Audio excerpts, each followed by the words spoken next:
Hoy quiero contar una escena de una sesión de terapia que me dejó pensando mucho.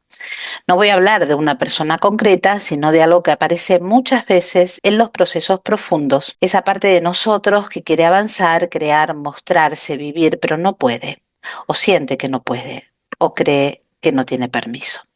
A veces una persona llega a la sesión diciendo, no sé realmente qué me pasa, y esa frase ya es importante, porque no dice estoy mal de una forma definitiva, dice hay algo dentro de mí que no termino de comprender. Y muchas veces cuando alguien dice no tengo claro, en realidad lo que está diciendo es hay una parte de mí que sabe, pero todavía no encontró el lenguaje para decirlo. En aquella sesión apareció primero la palabra apatía, la apatía. La persona decía que llevaba unos días sin energía, sin claridad mental, con una sensación de bloqueo, pero enseguida empezó a hablar de algo más profundo, la autoexigencia. Esa voz interna que no descansa, esa voz que no permite disfrutar de un proceso porque enseguida pregunta, ¿y esto para qué sirve? ¿De qué vas a vivir?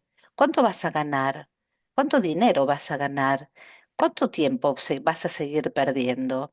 Ella estaba haciendo cosas creativas, curso, teatro, interpretación, formación, cosas que en principio tenía que darle vida, pero en vez de poder habitarlas con libertad, parecía una especie de juez interno que le quitaba el aire. Si algo no salía perfecto, se frustraba. Si alguien la felicitaba, al poco rato esa alegría se deshacía y aparecía otra pregunta. Sí, muy bien, pero ¿esto para qué me va a servir? Esto es muy importante. Muchas veces no sufrimos porque no tengamos deseo, sufrimos porque el deseo se encuentra con un programa antiguo.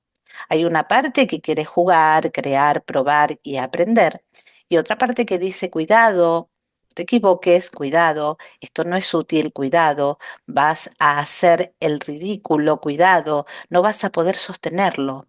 Entonces, le pregunté algo muy simple, le dije, esa voz que te machaca, esa especie de nano interno que te dice que todo va a salir mal, ¿qué nombre le pondrías? Y de forma espontánea apareció un nombre, pero sin darse cuenta y de manera inconsciente, dijo el nombre de su padre, de su figura paterna. No porque el Padre Real fuera solamente eso, ni porque una persona pueda reducirse a una sola imagen, sino porque en su mundo interno esa voz tenía una raíz, una manera antigua de haber sido mirada, corregida y exigida. Estamos hablando de un programa, no estamos hablando de personas, estamos hablando de lo que ella tomó como referencia. Ella empezó a recordar escenas de la infancia, escenas aparentemente pequeñas, pero psíquicamente enormes. Momentos donde intentaba hacer una tarea, recordó un dibujo, una maqueta, algo escolar, algo creativo, y el adulto, o sea, la figura paterna, en lugar de permitirle atravesar su propio intento, intervenía siempre. Le decía, borralo, esto no está bien, le corregía, se enojaba cuando no lo hacía perfecto y acababa haciéndolo él. Aquí hay que detenerse, porque esto parece una tontería, pero no lo es. Cuando un niño dibuja, no está haciendo solo un dibujo, está diciendo yo puedo dejar una marca en el mundo. Cuando un niño construye algo, aunque esté torcido, aunque sea imperfecto, aunque no se parezca a lo que el adulto espera o desea, está ensayando una experiencia fundamental. Esto salió de mí. Pero si el adulto no tolera el error, si invade, si corrige demasiado pronto, si hace por el niño lo que el niño debería de hacer, si le grita, si no le permite equivocarse, el mensaje puede quedar dentro de ese niño. Es que me ayudaron. El mensaje puede ser, yo no lo sé hacer. El mensaje puede ser, yo no puedo, lo mío no vale. Si lo hago sola, seguro me va a salir mal. Y ahí nace una herida muy silenciosa, la herida de no sentirse autorizada y hacerlo con sus propias manos. En un momento de la sesión le pedí que dibujara a su niña interior. Se me ocurrió ya que la vi con un papel y un boli, un lápiz, le dije, vamos a hacer una cosa, necesito que me hagas un dibujo. Quiero que dibujes a tu niña, o mejor dicho, quiero que vos en ese dibujo te imagines que eres esa niña y te dibujes a vos misma. No le expliqué demasiado. Quería que ella no pensara, quería que se dejara fluir y quería que a ver qué salía en esa imagen. Pero la mente, como le aclaré, que no lo hiciera, que no lo analizara, porque si no, la mente justifica, ordena y además algo más grave que es lo que tenemos cuando analizamos todo es protegernos. Pero el símbolo habla de otra manera, lo intuitivo habla de otra manera. El dibujo cuando aparece desde un lugar intuitivo puede mostrar en segundos lo que una explicación racional tardaría meses en rodear. Ella empezó a dibujar una niña y en medio del dibujo, antes de concluirlo y antes de terminarlo, me pidió permiso y me dijo, perdona, ¿puedo ponerle 2 lágrimas? Ese detalle parecía precioso, pero a su vez parecía doloroso. Una niña que pide permiso para llorar. A veces estamos tan acostumbrados a pedir permiso para existir que incluso nuestra lágrima parece necesitar autorización. Le dije, claro, claro, que no tenía que pedirme permiso para eso. Y la niña apareció. Una niña sensible, llorando, con colores intensos, porque también le pedí que le pusiera colores. Le puso el rojo, el morado y un poco de amarillo. Quería salir, pero no terminaba de poder salir del todo.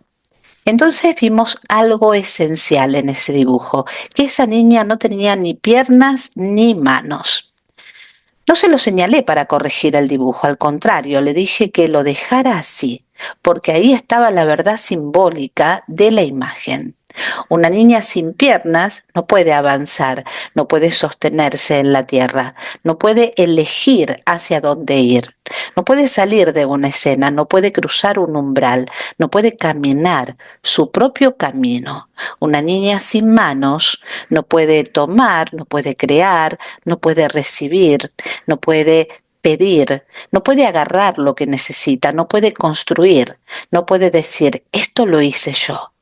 Entonces, yo ya no estábamos hablando solo de la autoexigencia, estábamos viendo una imagen interna, una parte infantil que se había quedado sin movimiento y sin capacidad de acción.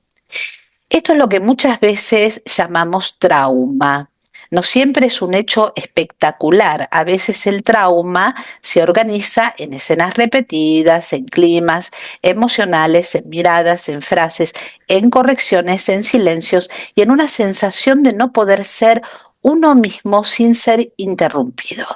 El trauma no es solamente lo que ocurrió, es lo que una parte de nosotros tuvo que concluir para sobrevivir a lo que ocurrió. Mejor no intento, mejor no me equivoco, mejor no muestro, mejor no hago ruido, mejor dejo que otro decida, mejor no llamo la atención, mejor no pongo purpurina al dibujo. Y aquí aparece la máscara, el personaje. Jung hablaba de la persona como la máscara social, aquella que usamos para funcionar en el mundo. Todos tenemos una máscara, somos hijos, somos hermanos, ¿no? Somos alumnos, somos amigos, parejas, en fin, somos infinidad de personajes. El problema no es tener un personaje, el problema es olvidarnos de qué son los personajes y empezar a vivir atrapados en ellos. La niña aprende a ser la buena, la que no molesta, la que se adapta, la que no se equivoca, la que busca refugio en una figura y teme a otra, la que se paraliza frente a la mirada, la que quiere crear pero se castiga por crear, la que desea mostrarse pero no quiere que la vean quienes más le importan. Y esto es muy fuerte. A veces podemos mostrarnos ante desconocidos sin ningún problema, pero no antes nuestros seres queridos, porque los desconocidos no cargan la memoria de nuestro juicio original. Pero el ser querido, aunque no tenga mala intención, puede tocar la escena antigua, puede ocupar simbólicamente el lugar de aquel que miraba, corregía, invadía o no entendía. En la sesión, cuando ella hablaba de actuar, ¿no? De presentarse en un teatro, que tenía que hacer una actuación, y que su pareja quería ir a verla, quería ver la escena, ella le daba una angustia enorme, no porque su pareja fuera una amenaza real, sino porque su cuerpo emocional leía la mirada del otro desde una escena antigua. Si me ven, me juzgan, si me ven, me corrigen, si me ven, no estoy a salvo. Eso es el programa. Un programa no es una idea abstracta, es una instrucción interna que se activa automáticamente, como si dentro hubiera un personaje diciendo, no lo hagas, te va a salir mal, vas a perder tiempo, no sirve, no eres suficiente. En el lenguaje del juego interior, ese personaje es una ficha que tomó demasiado poder. Un guardián antiguo, un crítico, un pequeño juez, un enano interno al cual ella le puso nombre en su sesión, que no dejaba de repetir la ley del miedo. Por eso ese personaje no es un enemigo absoluto. Esto es lo más importante. No hay que destruirlo, no hay que odiarlo. Ese personaje nació para proteger. Solo que protegerse desde el miedo.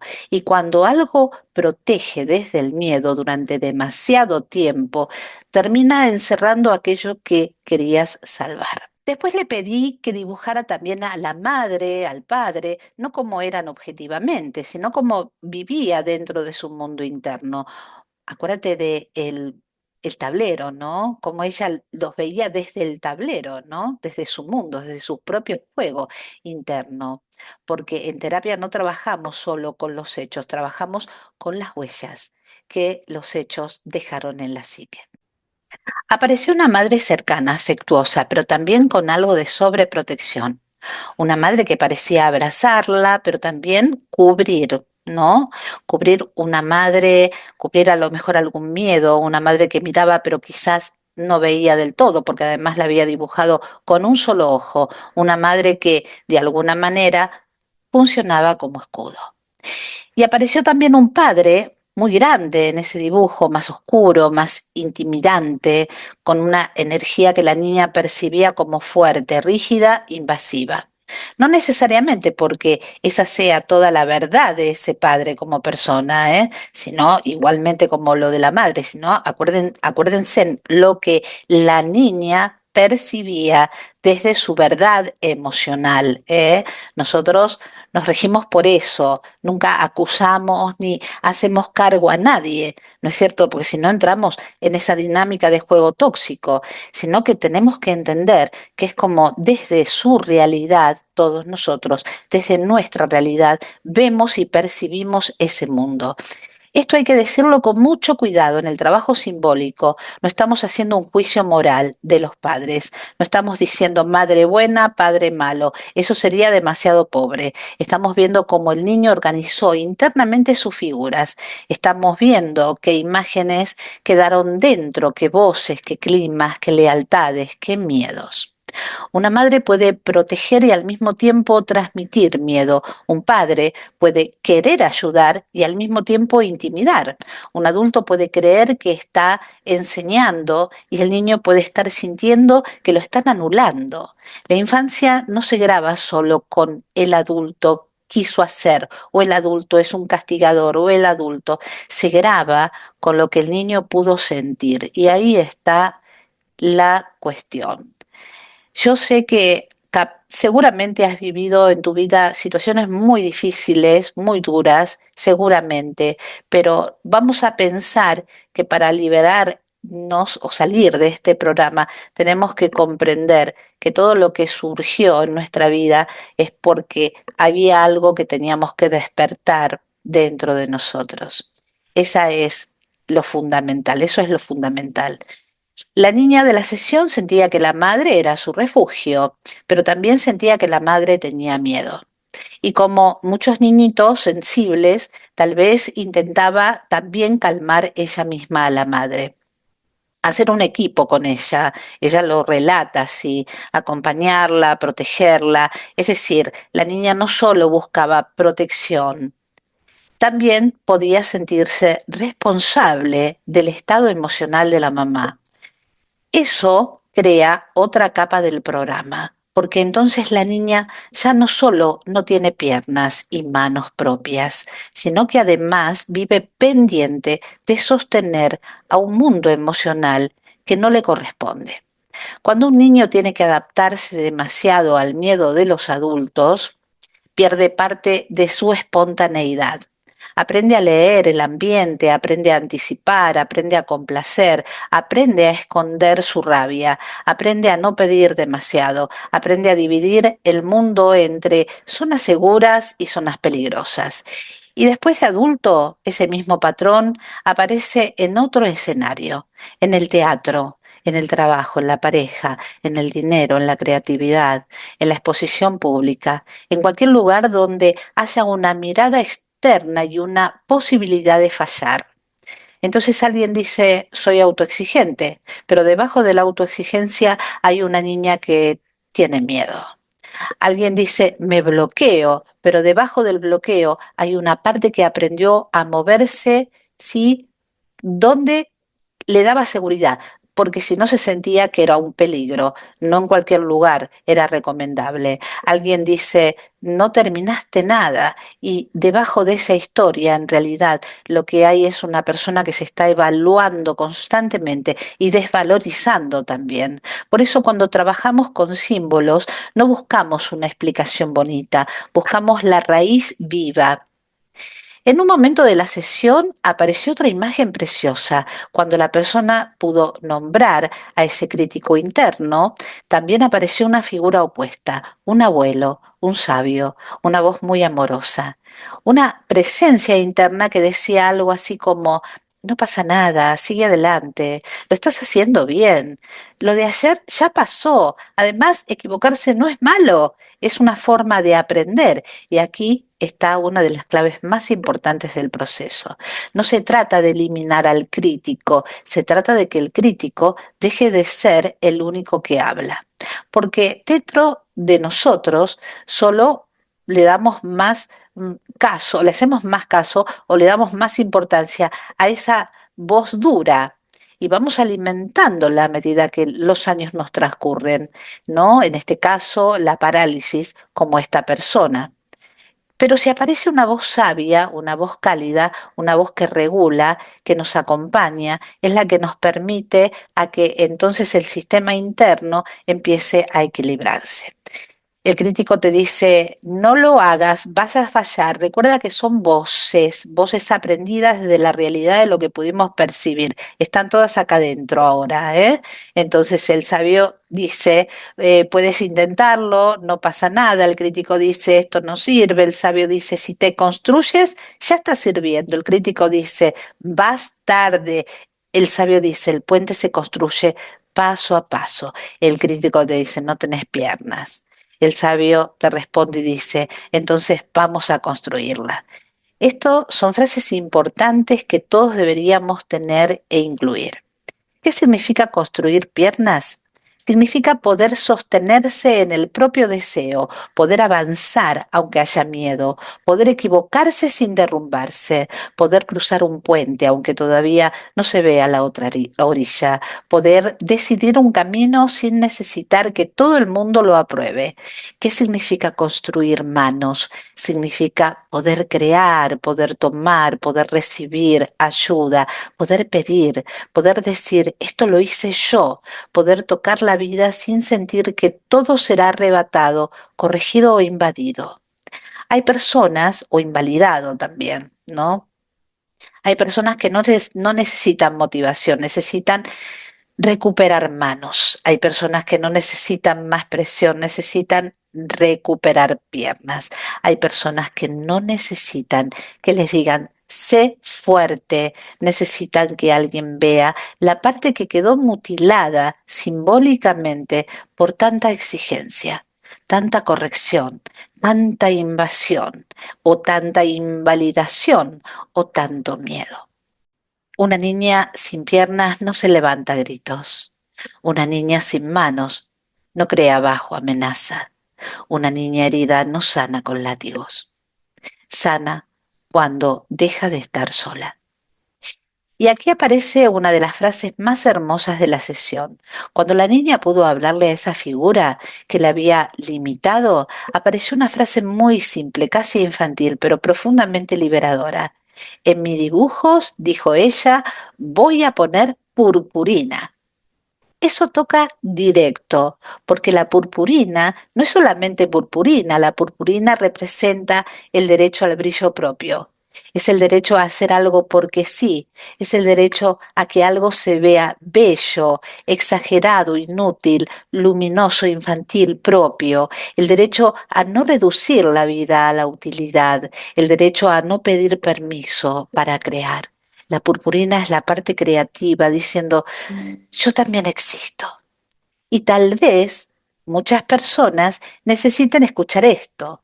No todo lo que salva tiene que ser útil de inmediato, no todo lo que se construye tiene que producir dinero mañana, no todo lo que nos forma se entiende en el momento. Hay experiencias, cursos, caminos, aprendizajes y búsquedas que son piedras de un puente que todavía no vemos entero. Vivimos en una cultura que nos exigen resultados rápidos. Todo tiene que servirse ya, todo tiene que ser monetizado ya, todo tiene que tener una salida clara, pero los procesos profundos no funcionan así. Una vocación no siempre nace con garantías. La identidad creativa necesita ensayo, error, caída, repetición, paciencia. Lo inmediato estimula, pero lo profundo construye. Y construir un puente lleva tiempo. En la sesión apareció esa metáfora que dice así, si quieres llegar a una ciudad y hay un lago enorme en medio, tienes que construir un puente. Y para construir un puente necesitas materiales, tiempo, conocimiento, paciencia, errores. A veces una parte del puente se cae. A veces compras mal los materiales, a veces tienes que volver a empezar, pero eso no significa que estés perdiendo el tiempo, significa que estás aprendiendo a cruzar. Y esto es fundamental para quienes sienten que van tarde. No vas tarde por estar construyendo, vas tarde cuando abandonas tu deseo para obedecer una voz que ni siquiera es tuya.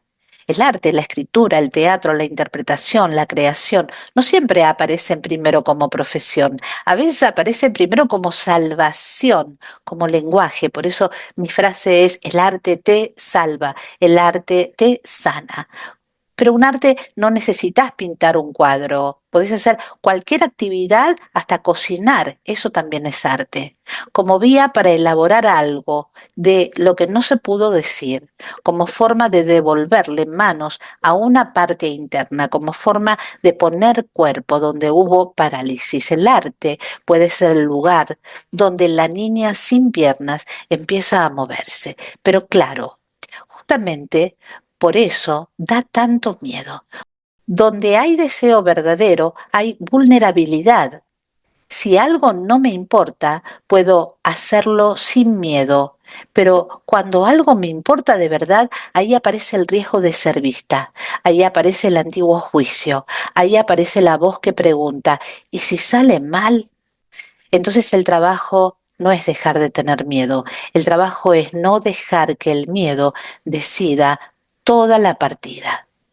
Desde la mirada del juego interior, cada escena de la vida mueve una ficha. Un curso, una obra, una cámara, una pareja que quiere venir a vernos, una oportunidad, una ayuda económica, un proyecto, una exposición. El afuera parece ser un problema, pero en la realidad el afuera toca el tablero interno. ¿Qué se activa en mí cuando me ven? ¿Qué se activa en mí cuando alguien me ofrece ayuda? ¿Qué se activa en mí cuando tengo que terminar algo? ¿Qué se activa en mí cuando puedo fallar? ¿Qué personaje toma el mando? ¿El crítico, la niña sin piernas, la adulta que acompaña, el sabio interno? Ese es el juego. No ganar afuera, sino reconocer quién está jugando dentro, porque si juega el personaje herido, repetimos, si juega la máscara, nos defendemos. Si juega el miedo, nos paralizamos. Pero si aparece la conciencia, podemos empezar a elegir. Y elegir en este caso no es una decisión grandiosa. A veces elegir es algo pequeño, terminar una escena, escribir un cuento, decirle a alguien que por ahora no quieres que vaya a verte actuar porque estás trabajando una herida. Aceptar ayuda sin sentir que por eso pierdes dignidad.